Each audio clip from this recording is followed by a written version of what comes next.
Well, first, I'd just like to welcome everybody for being here today.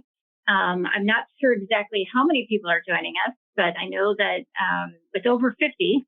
And so maybe if somebody on my team can let me know, that'd be great so I can acknowledge it. First, I just want to start out by thanking the guests that are here today that are listening in for caring about your communities and wanting to be here today to learn more about how to run successful meetings and successful regular board meetings and annual meetings, and just really everything you need to know about meetings. We're going to be covering here today, whether it's tips for how to deal with conflict or how to take perfectly proper meeting minutes. We're going to be covering all of that today. I'd like to start out by just thanking the City of Scottsdale for partnering with our firm to provide free education to board members, owners, and managers via the Scottsdale Neighborhood College for the past 10 plus years. It's truly been my pleasure to work with the City of Scottsdale over the past 10 years. And, we've had a lot of different interesting topics during this time. And I'm just pleased to be a part of your program. So thanks for having me. I just got a message that we have about 66 people attending here today with us live. So thanks for being here. I have kind of a relaxed teaching style. I wish that I could be at the Scottsdale Mustang Library with you today and I could see you all in person. But that's not possible right now due to the pandemic. So Zoom is the next best alternative. Just a little bit of background on myself, just so that you know that I'm qualified to teach the class today. I've been practicing in the area of representing community associations, planned communities, condominiums, HOAs for the past 24 years. This is all I've ever done in my legal practice. I absolutely love it. It's been a wonderful practice area for me. I've enjoyed getting to know the many clients and solving problems and learning about the case law and the statutory law that faces associations in Arizona. It looks like we've got some more people joining too now. I heard we went up to 70, so thanks for those new people that just hopped on the call. In addition to representing our firm, representing over 1,000 associations in Arizona, I also have served time as a board member in my community for over 14 years. And I also have had a little stint as a disgruntled owner when I wasn't on my board. So I think I bring a unique perspective to the class today in that I've had 24 years of advising HOAs and condominiums on legal issues. I've spent 14 years on my board, and I had maybe about a year and a half where I was a disgruntled owner, not happy with how things were running in my association. So I'm happy to share the knowledge that I have with you today. I have attended, I don't even know how many board meetings, thousands and thousands and thousands of board meetings, several a week for 24 years. So I have a lot of tips from the trenches here today for you on how to be successful in conducting your board meetings and also your annual meetings. And since March 2020, I have kind of become a pseudo expert on running virtual meetings. And so I'd like to share with you our firm's, knowledge on how you can be successful having virtual meetings, whether it's a regular board meeting or your annual meeting or committee meetings. So we have a lot to cover today. So let's start out with our first poll so that you get used to using a poll. So the first question is, do you reside in? And I ask you to answer either a planned community, a condominium community, or other. Okay, the second question is, I also would like to know what your role is in your association, so I know who my audience is here today. Okay, so the response to the poll is in. Thank you for responding. Oh my gosh, we had almost 100% participation. Great. So we have today is do you reside in? 73% of you live in an HOA, 23% in a condominium, 7% in others. So maybe if I had to guess, maybe it's a townhome or maybe it's a cooperative. And we don't have any that are not sure. So we have a great majority of HOAs today. What is your role in the association? We have 66% board members, 9% community managers, and 29% homeowners. So we have a really good mix today of who's in the audience. So that helps me as I tailor my presentation for you here today. Okay, so let's start out just real briefly and talk about what's going on in the legislature right now. As you know, our legislature has been in session now for about 3 weeks, and there are 1,350 bills that have been introduced as of last week, and several bills may potentially impact community associations this year. Now, the bills that I'm going to talk about have not, of course, been passed or signed by our governor and have not become the law. However, they have been introduced in the legislature, and we're keeping an eye on them. We anticipate that 2021 is going to be a very large legislative year because last year we had no bills regarding HOAs and condos, which is very unusual. Obviously, probably due to the pandemic and the fact that there was such a short legislative session last year. So here are a couple of bills that we are currently tracking in the legislature right now. There's 4 bills that I think are of interest to associations that I just want to briefly touch on for a few minutes. Interestingly, the first bill is a first responder flag bill, and this would apply to both planned communities and condominiums. And this bill would add first responder flags to the list of flags that cannot be prohibited by an HOA or a condominium association. I think obviously this is a direct result likely of the pandemic. And so if anybody would want to fly a first responder flag on their property, this legislation would, require associations to allow those flags. The next bill that's been introduced this year deals with political activity. Again, this is what I'm going to call a sign of the times bill. And basically, what this bill would do is prevent a community association from prohibiting or unreasonably restricting a member's ability to peacefully assemble. And, I think obviously sign of the times, we've seen a lot of demonstrations over the past 9 months in our country. This would include political activity, that might be of state or national significance, but also association significance. So if there's issues that pertain to your association and individuals want to congregate and discuss them, there would be nothing that the association could do to prohibit that if this bill passes. And again, this would apply to both planned communities and condominiums. The next one is kind of like an attorney wonk bill, I'm going to call it. And this just deals with garnishments. So a garnishment is when an association gets a judgment against an owner. They can either garnish an owner's wages or their bank account or possibly the owner's rent if they own a property and they have a tenant in the property. There's a kind of a loophole in the garnishment law as it exists right now, and it doesn't allow associations or attorneys to request accrued attorney fees in the garnishment action. And so what would happen if this bill is passed is that it would make it easier for attorneys that are filing garnishments on behalf of associations to collect their attorney fees and costs.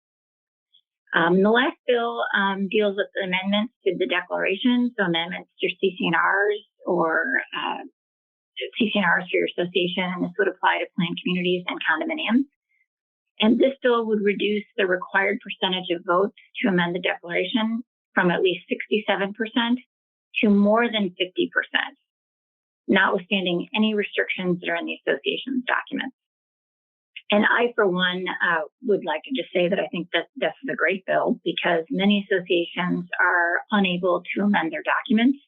Very, very difficult to get the high percentage that is listed in your association's documents. So having a state law that mandates that amendments to CC&Rs, can be done with more than 50% of the owners, regardless of what your documents state, would be a really outstanding thing for associations because they would be able to make changes on some of your documents that are so outdated.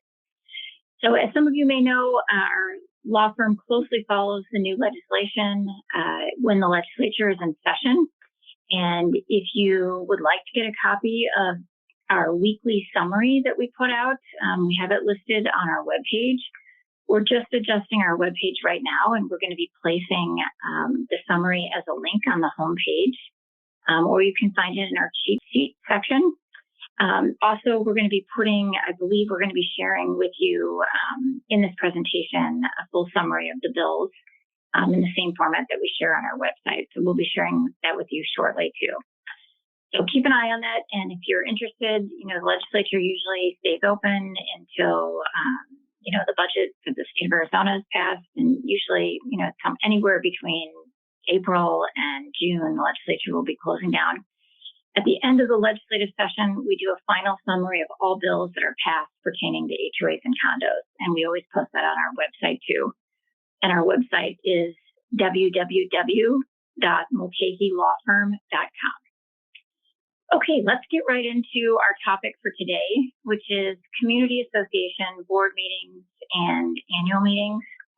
And just kind of as an introduction to this topic, this is one of my favorite topics to teach. Truly, I enjoy giving boards tips on how to conduct a 1-hour board meeting. It is possible. It's even more so possible right now during the pandemic because we are conducting our meetings virtually.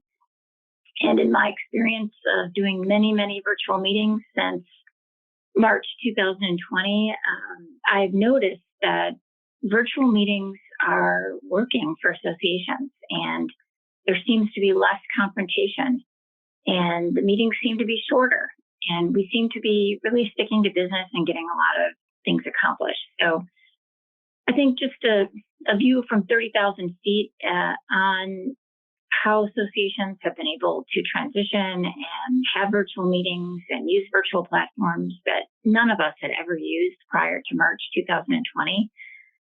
It's just a sign that associations really have done a great job pivoting during this difficult time in our country and still have been able to conduct business.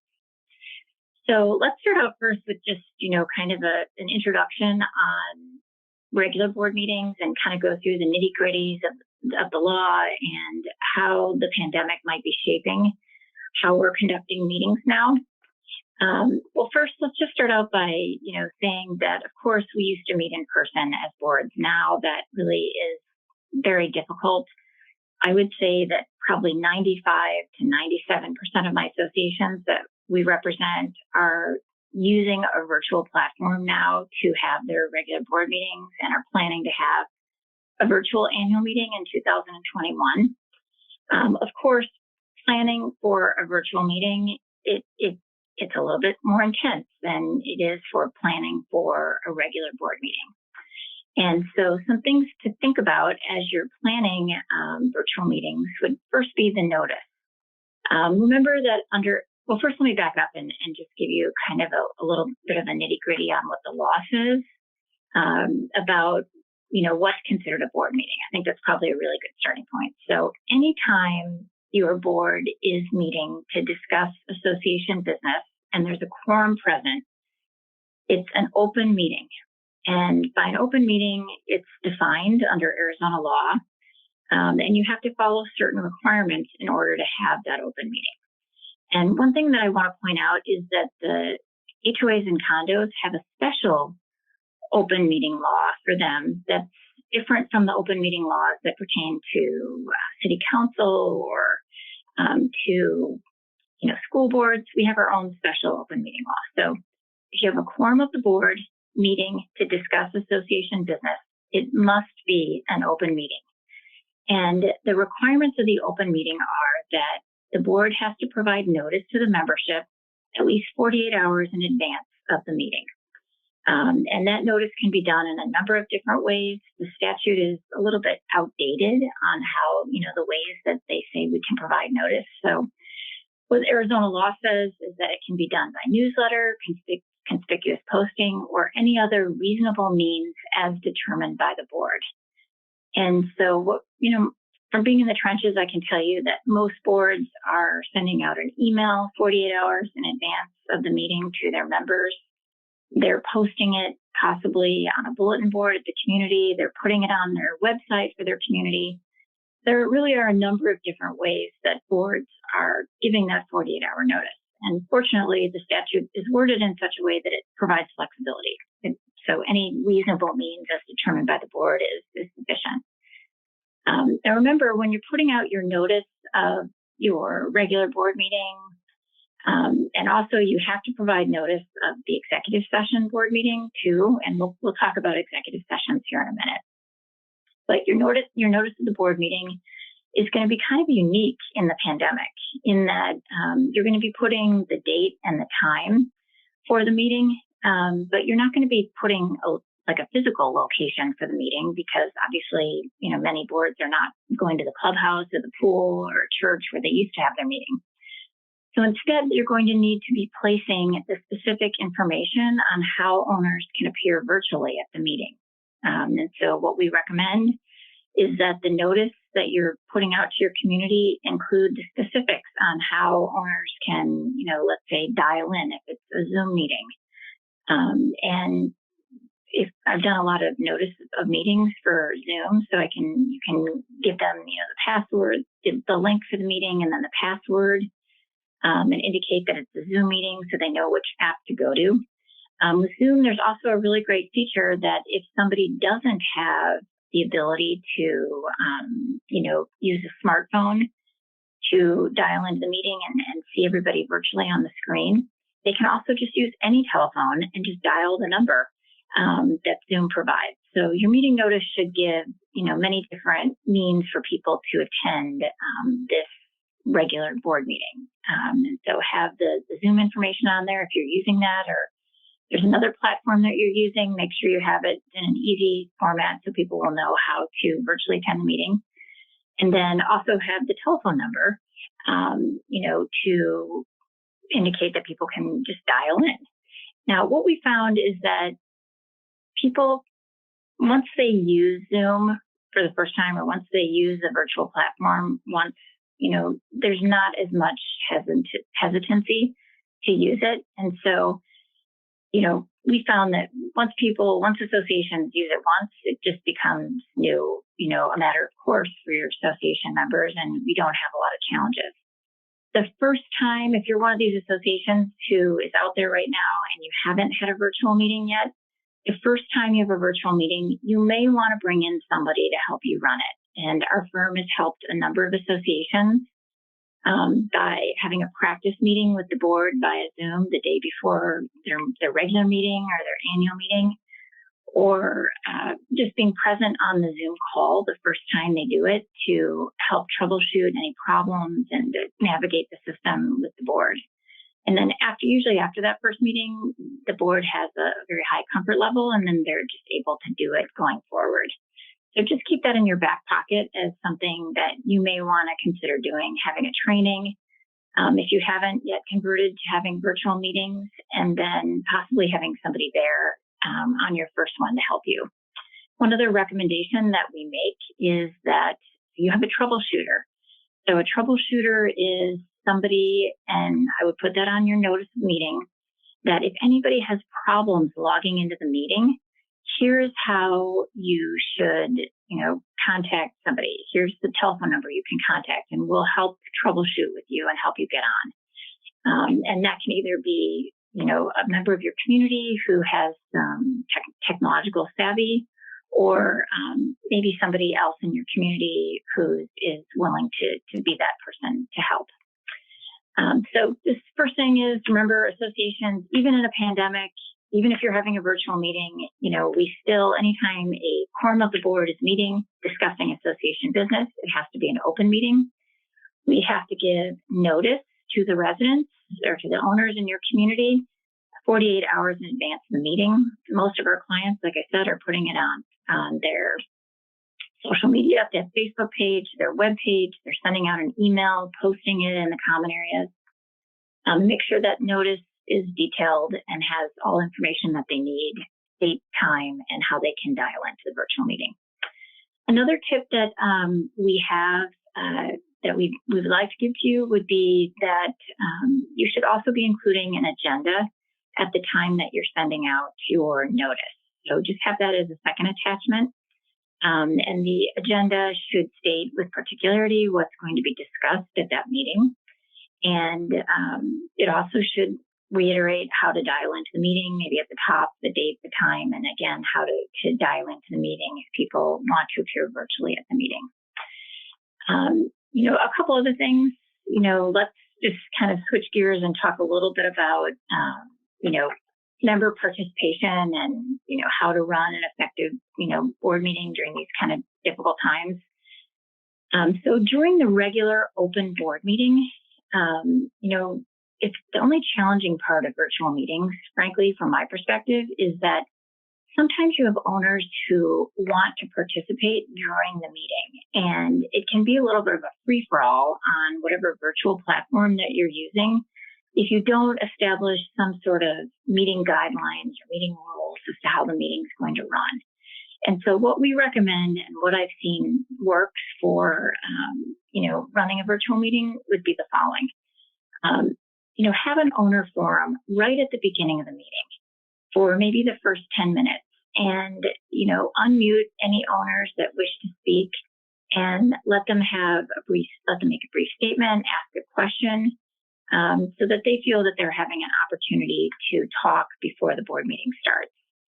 For some associations that might be listening here today, you may have, hundreds of people that attend your board meetings. And if that's the case, having a open forum might take 2 hours, and that's not possible. So some associations that are very large and have large participation, some creative things that they're doing is that the notice and the agenda indicate that if an owner wants to make a statement at the meeting, that they should email the statement to, a designated person on the board or your manager, and that the board will receive a copy of that statement and they will read it, individually before the meeting.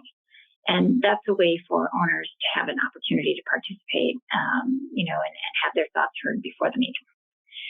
Okay, so some other thoughts on, running virtual meetings and how, associations can effectively, navigate that. What about during the meeting? How do we handle participation during the meeting of owners? So there are certain times during the meeting where owners, if they want to contribute, the association's board is required to let them contribute before the board makes a determination on something. So anytime the board's going to vote on something, if an owner wants to participate, the board has to allow them to make a statement. Now, there's a couple ways that you can navigate that doing a virtual board meeting. The first way would be to allow them to put their comments in the question portion of the Zoom, kind of like the questions are coming in here today. So, what we'll typically see in a board meeting is that there'll be a motion, there'll be a second, there'll be some discussion by the board, and maybe whoever is in charge of running the meeting, if it's president of the association, what they can do is ask residents to comment in the question portion, and then the board can quickly scan those comments before they take their vote. If you don't have a lot of people attending your virtual meetings, which frankly is kind of what we've seen is the trend, then you can unmute owners that want to speak, and you could tell them to raise their hand. There's a feature in Zoom to do that, or even to put a comment in the question section that I'd like to make a comment on this, and then the board can unmute them and let them make their comment.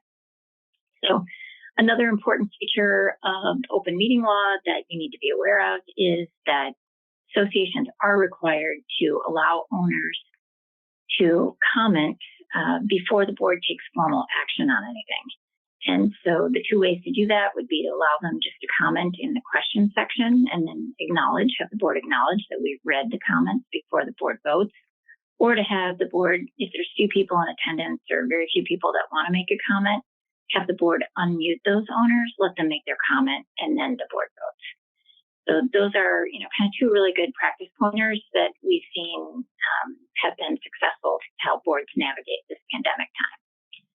Okay, let's talk a little bit about executive sessions.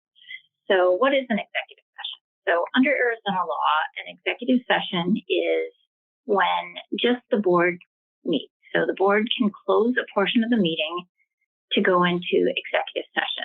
Now, there's a couple really important things you need to know about executive session to comply with Arizona open meeting law. So number one, you can have it. An executive session is allowable under the law, but there's a couple things you have to do to make sure that you're complying with what the law requires. So first thing, you must provide notice of an executive session board meeting. And so, but the feedback that I typically get on that is, well, why do we have to provide notice if it's only the board and maybe a special guest like your attorney or your manager who's attending? That's just what the law says. So you still have to provide notice of all your executive session meetings. Most of our boards have their executive session on the tail end of a board meeting, or maybe just before a board meeting. And so it's easy to notice the regular board meeting and also the executive session board meeting at the same time. Now, when you notice your executive session meeting, you are required to state which section under the law that you'll be discussing during that executive session board meeting. And so if you're a condominium, you're going to be quoting something from Arizona Revised Statute 33-1248. If you're an HOA or a planned community, you're going to be quoting a section from 33-1801. And so I know that our firm is going to be sharing a couple of cheat sheets on running board meetings and virtual meetings, and all that information is in the cheat sheets specifically. So if you want to do a deep dive, make sure that you take a look at those cheat sheets. But the bottom line is before you go into executive session, you are required to provide the section in the statute that you will be discussing. And if you potentially could be discussing any of the sections, then just list all of them. That's what a lot of associations are doing right now. So remember that the notice, you have to give notice of executive sessions, even if it's a standalone executive session, and you have to provide in the notice what sections under the executive session law that you're going to be discussing. So what are the most common topics for executive session? Really, based upon my experience, the things that boards typically go into executive session for are advice from their attorney, talking about delinquent owners, talking about owners that are in violation of the association's documents, talking about difficulties with employees, if your association has any, or difficulties with independent contractors, like your landscaper, your management company. Really, those are the most common topics that boards go into executive session. And if you want to go in and do the deep dive on the legal mumbo jumbo of the law, look at the cheat sheet that my office just shared in the chat portion or the question portion of this class. But again, really the only times you should be going into executive session, in my opinion, would be to discuss advice from your attorney, delinquencies, violations, and problems that you may have with employees or vendors. And it's pretty simple if you just keep it to those, easy topics. Be careful if you go into executive session and you're talking about one of these executive session topics and the conversation starts, moving in a direction of, hey, let's talk about the budget and something else that's not an executive session topic. Don't do that, because that would be a violation of the open meeting law. And, remember to rely on your trusted advisors, like your manager or your attorney, to guide you in your conversations during executive session. The way to handle that would be, if you have to discuss it, you can't wait till the next open board meeting, would be to just have the executive session and then go back into an open board meeting after the executive session. Now, of course, that's a little bit problematic because when you're going into executive session on a virtual meeting, what's happening is the board's announcing, okay, the regular board meeting, the open board meeting has ended now, and we're going into executive session, and we're going to be discussing these sections under the, Arizona law that pertains to executive sessions, and you ask all non-board members to leave the call, and then you verify that they've left. So the board, people leave, owners leave, and they would never know that you're going back into the open session afterwards. So, that's obviously problematic. So try to get all of those comments in, while you're doing your open session meeting versus doing an open session, an executive session, and going back into open session. That really kind of doesn't make sense. Some other practice pointers when you're running a regular board meeting or even your executive session board meeting, whoever is the administrator for that meeting, they can share an agenda to, all owners who are attending the meeting. they can just put it right on the screen. It's actually a really cool feature, like how Bruce was sharing the PowerPoint presentation that he had with important information. Whoever is the administrator of the call can also do that. A couple of the things I just want to mention about open meetings, I think these are important things to, think about. Number one, using email to conduct association business and emergency meetings, number two. So let's talk a little bit about emergency meetings first. Your board can go into what we call an emergency board meeting. And there will be times while you're serving on your board or while your board is conducting business that an emergency will come up. And you're not going to be able to wait 48 hours to notice the meeting. It's something that's urgent and that you can't wait that 48 hours to notice it. And so some examples would be that maybe your association is served with a lawsuit and you have to take immediate action to notify your insurance carrier of the lawsuit. Or maybe a tree falls on your common areas. Or maybe your pool heater pump breaks in, spring break time when the pools are getting a lot of use in your association and you need to make a quick decision. So it's okay to have what we call an emergency board meeting under Arizona law. That's allowable under the statute. But there are some steps that you need to take to make sure that you comply with the emergency, board meeting rules. So number one, you don't have to comply with the 48 hours notice. Obviously, if it's an emergency and you can't wait, you're not going to be able to put up that notice. Number two, when you have the meeting, whether you do it virtually or whether you're making a quick decision by email, you need to save all the documentation. So make sure that you're saving the emails where the vote is taken, and take meeting minutes if you're meeting virtually. And those meeting minutes or those emails need to be read into the record at your next regular board meeting so that you are having a paper trail, so to speak, and that is required by the law. So if your board has an emergency and you have to have a meeting to make a decision, you can do that. You can do it virtually. You don't have to give the 48 hours notice, but you do have to take minutes. And then those minutes need to be read into the record at the next regularly scheduled board meeting. Same thing if you make a decision by email, if it's an emergency, and sometimes that happens. Let's face it, in the summertime, Arizona is like a ghost town. And, maybe we need to make a decision quickly, and maybe you don't even reach all the board members, but you do your best diligence to reach all the board members to make a quick decision.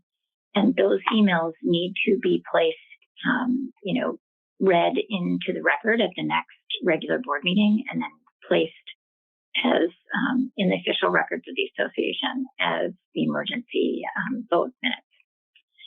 Okay, so we covered emergency meetings.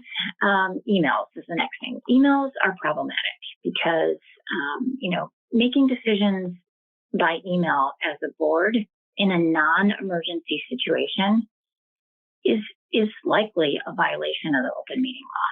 So I want you to be really careful on that as a board. Remember, the intent of the open meeting law is to have decisions and discussions as a board in an open forum where owners in your community can hear what's being discussed and voted on. And so if you're using emails in a non-emergency setting to make decisions as a board, you likely are violating the open meeting law. And so be really careful on that as a board. If you have made decisions in the past by email and you haven't been following the open meeting law on that, draw a line in the sand and start doing it right going forward. That's the best advice I can give you. Now, on emails, exchanging information, like can people meet, for a board meeting the third week in February and then everybody responds? That's not a violation of the open meeting law. But let's fire the management company or let's fire the landscaper, in a non-emergency situation and you decide that by email, that would be considered a topic that would need to be discussed in the open meeting and, would be a violation of the open meeting law. So if you have questions on that, make sure you're reaching out to your trusted advisors, your management company, your attorney to get advice And just be careful on that, because that's the one thing I see board members pretty regularly violating. So we want to be really careful on that, because if an owner, sues the association, it'd be really easy to prove that there were violations, because all the board members' computers will be subpoenaed, and there will be a forensic analysis of the emails, and it'll all come out. So be careful on that. A couple other points on, board meetings and minutes and, other important information on board meetings. When you're using a virtual platform, you have the opportunity to record a meeting, and we would encourage you to do that. Like if you look in the upper right-hand corner of your screen right now, you can see that there's a red record button. So this meeting is being recorded. When you're using virtual platforms, if you are recording it, you need to take the extra step of saving that recording on your server, your management company's server, an individual board member's computer. Otherwise, like under Zoom, it's saved for like 30 days. And if you don't actively save it separately on a separate server that only your association has, Zoom will, delete it. So be really careful about that. And remember that even if you have a recording of your meeting, whether it's, in pre-pandemic times, maybe somebody was bringing a dictaphone or a cassette tape player to record, or maybe they're using their phone. Now it's a little bit more high tech, because you can see the recording, on Zoom, and you can actually see people. You still have to take meeting minutes. And so really keep that in mind, that, the meeting minutes are the official record of the association. And, you have to take meeting minutes, even if the meeting is being recorded. And for some really good tips on, how to, write your meeting minutes, we have a really great summary on our cheat sheet called Board Meetings. And I even give you a sample of how to do board meeting minutes. But I'm just going to give you a quick little refresher on it right now. So when you're taking meeting minutes, the goal, in my opinion, is to keep them as short as possible. You're going to have the date of the meeting, the type of meeting it is, regular board meeting. You're going to have who attended, that you have a quorum. And really the only other items that you're going to have listed are, there was a discussion regarding, whether it's the need to go out for tree trimming bids. But you don't actually have to say what the nitty-gritty, every word of the discussion. And also the meeting minutes should only reflect what was decided. I'd like to say meeting minutes should say what was decided, not what was said, every single word. And so try to keep those meeting minutes to a page or a page and a half. Really keep them simple. And the most important thing is what the board made decisions on and what those decisions were, and that there was a motion by, Mr. X and Mrs. Y gave a second. There was discussion. You don't have to say that, there was a lot of discussion. You can just say there was discussion on this topic, and then there was a call for the vote, and it passed 3-2. And you don't have to say how many people voted in the 3 and how many people voted in the 2. That's not necessary. If somebody on the board wants you to, of course, you can add those to the minutes. So take a look at our cheat sheet on, running an efficient board meeting. It's just called Board Meetings. And on the flip side of that cheat sheet, we talk about how to take perfectly proper meeting minutes. I think that gives you a really good suggestion. Keep them short, keep them to the point, only what was decided. And if you discussed a topic, it's okay to say we discussed it, but you don't have to put everything that was discussed. Now, sometimes you add discussion topics as like a preventative measure, to protect you if there's litigation in the future. And in those situations, like recently this weekend, we had a case with an association where there was a dog bite and there were pretty substantial injuries to an owner and that owner's dog. And so at the next board meeting, we're going to I'll be present, and I will be present. I think it's this week. and I'm going to make a statement. I'm going to ask that my statement be reflected in the meeting minutes. And that's obviously, a smart thing to do so that there's a paper trail in case there's a lawsuit. So we still have about 12 minutes, and I have just some tips from 24 years of running and participating in board meetings. And so, I want to share those with you so that you can be successful as you're trying to navigate your board meetings. And we're going to talk a little bit about how to keep the meeting moving so it can be a 1-hour meeting, and then how to deal with conflicts. So first thing first, the best way to have a short board meeting that's efficient is to plan it really well. And so the best way to do that is to have your agenda detailed enough that people know what the topics are that are going to be discussed in advance of the meeting. And I also even like to go an extra step, and this is right on our board meetings cheat sheet. And I like to put how long we're going to be discussing something. So, for example, if I have a board meeting, let's say tonight, the meeting starts at 7 o'clock. From 7 o'clock to 7:10, we have the owner forum. At 7:10, it's a hard stop. We move on to the next topic. If there are more people that want to talk during the homeowner forum and aren't able to, we just let them know that we'll add it to the back end of the agenda. And if we have time, they'll be able to make their comments then.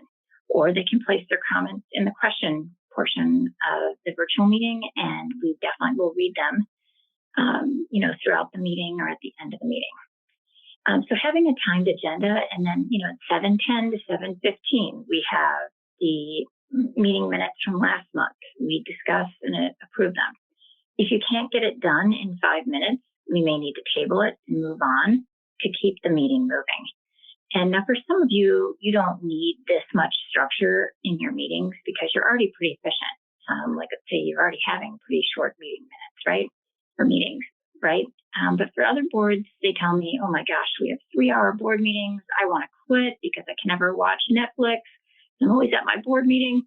And if you're one of those associations, having that timed agenda and time it out for an hour. Okay, every minute of the agenda planned out, and then the president of the association is the person who's running the meeting. They're the one that will need to be the enforcer on it. And you can be, what I call it, a velvet gavel. You can have a velvet gavel. Be nice, but, if there's 10 minutes on the agenda to discuss an item, when you're getting at about meeting 7 or minute 7, say to the board, okay, we have about 3 more minutes. Let's start wrapping up our conversation on this because we need to stay in, compliance with our timed agenda. So one way to have a 1-hour board meeting, have a detailed agenda, and then use the timed agenda. Keep the meeting moving, start the meeting on time. I know Bruce from the city of Scottsdale is a stickler about starting meetings on time, and so am I. Make sure people are there, ready to participate. The board president needs to keep the meeting moving in accordance with the timed agenda. Board members should come to the meeting prepared, ready to take action on items. So they shouldn't just be opening the packet at the meeting for the first time. They should have reviewed it the night before. And I've served on my board for 14 years. It literally takes me 15 minutes to read through the packet, maybe less. And so it's not a huge time commitment just to fan through it before so that you're prepared and ready to make informed decisions when you come into the meeting to make, to start doing the business of the association. Another really important tip is make sure that you're staying focused on association business, that you don't get, off on some irrelevant side topic or personal discussions. This is the time to conduct the business of the association, and you should stay on topic. Another suggestion, some associations say we just talk and talk and talk about problems, but we never get to any solutions.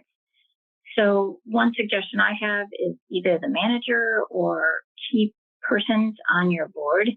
If there's an issue that's being presented, a solution is also presented at the same time, or solutions on the agenda. So you've kind of already pre-thought out, okay, here's the problem, here are some potential solutions, and then the board can come in and discuss the solutions after hearing about the problem. Okay, let's talk about another kind of dicey thing that can happen at meetings: fighting, controversy, people being upset, angry. personal attacks, name calling, interrupting. I've seen it all. In 24 years of representing associations, I've been, at board meetings where the police have come, unfortunately, many board meetings. I have seen good behavior. I've seen bad behavior. I've seen people fighting over, ridiculous things. So how do we deal with conflict at a board meeting? And, how do we navigate that? Whether it's a disgruntled owner or whether it's two board members fighting, what's the best way for us to get above the fray and get through it and survive it so we can get our work done? First, let's talk about when board members are fighting. So if everybody has a different personality, right? And so not everybody is going to get along all the time. So when you have board member conflict, a couple of suggestions on that would be you may want to consider having like a little boot camp for your board to talk through what are the issues? Why are we having so many disagreements? And, our firm conducts these boot camps all the time with boards. And basically one of the things we do is I have everybody personality tested, which some people think is a little bit wacky, but it's actually a really great idea. And we just do like a free 5-minute personality test. And then we talk about everybody at this table here on your board has a different personality type. And they can't help it. It's part of their DNA. And what's the best way to work with different personality types? So we kind of get a baseline as to what the vibe is in the room and what the different personality types are. Then we talk about, ground rules for how the board operates, where we're respectful of differing opinions, where we allow everybody a chance to talk about an issue and we don't shut people down just because they disagree. And how sometimes having a board that doesn't, rubber stamp everything 5-0 can be a good thing because it really helps us all make better decisions.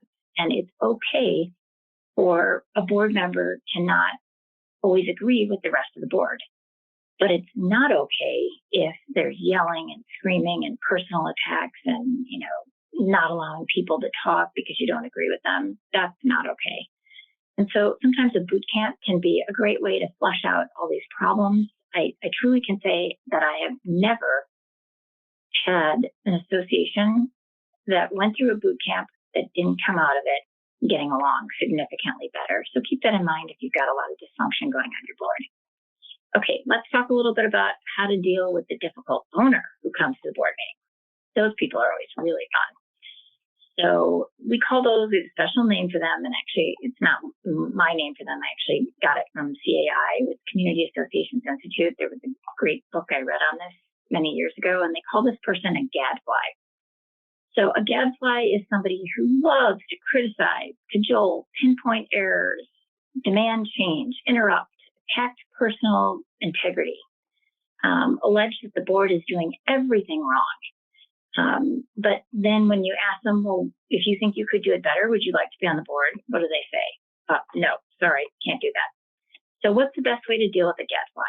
Number one, have announced meeting procedures and announce them at the beginning of the meeting as to how the meeting will be operating. And let the owners know when they'll have an opportunity to talk and when they won't. One of the best things about the pandemic is that when you have a virtual meeting, whoever's the meeting administrator can mute somebody who's talking at a time that's not an appropriate time under the law for the owner to speak. So don't hesitate to use that mute button. I mean, be respectful and give them a warning. And if they don't stop, you can use the mute button. But just having, the procedure set up that these are the times you can talk. We don't accept behavior that's unprofessional. So no screaming, yelling, personal attacks, etc. And then remember that when the board is responding to a gadfly, be calm. Try to understand where they're coming from, listen to their problem, and maybe even offer to have a sidebar conversation with them after the meeting if you can't resolve the issue at the meeting. Okay, last thing I'm going to talk about just for the last few minutes would be virtual. Two things. Remember that for your meeting minutes, you have to keep regular meeting minutes for the open board meeting and then a separate executive session meeting minutes. And so some boards forget that and they put it all in one document. If you do that, it's going to lose, their privilege, and owners will be able to request to see what happened in the executive session. So be smart about that and keep two separate documents: regular meeting minutes, executive session meeting minutes, not together, separately stored, etc. Okay, last but not least, let's talk just a little bit about annual meetings and the virtual component of annual meetings. It wasn't really a topic that we were scheduled to talk about today, but I think it's really, really important that we do discuss it. And what I'm going to suggest for you is, okay, annual meetings are likely going to be the norm in 2021. Those annual meetings are going to be virtual. It's going to be the norm. And so recognize that if you're planning for your annual meeting to be done virtually, there's significantly more planning that's required than your regular annual meeting, which I think we all know there's a lot of planning for a regular annual meeting. And so, again, you're going to have to provide the virtual meeting information in the notice. And one tip that I really want to share with you before we're out of time for a virtual annual meeting is that it's difficult to get a quorum. Our experience over the past 10 months is that it's difficult to get a quorum for a virtual annual meeting. And so what you need to do is really keep an eye on those absentee and mail-in ballots as they're being returned. And a week before, the return date, if you're looking like you're not going to get a quorum at the annual meeting, you need to start reaching out to your owners and asking them, sending them emails, reminding them that they need to return their absentee or mail-in ballot so that you have a quorum. And a lot of the tips that we talked about with the regular virtual board meetings can be, crossovers to the annual virtual meeting too. So, but the big thing I want to remind you of is it's hard to get a quorum. So you have to keep your eye on that and make sure that you're reaching back out to your owners to discuss, can you return the absentee ballot? When will you return the absentee ballot?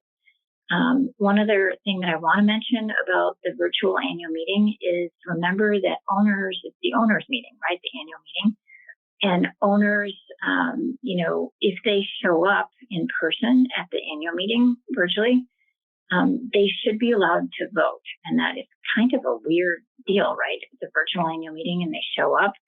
And so what you can do is ask at the beginning of the virtual annual meeting, if you're here and you want to vote and you haven't already returned an absentee or mail-in ballot, please email that ballot immediately to, and then have a designated person, and then that ballot can be counted towards the quorum and also towards any voting that will be done at that meeting.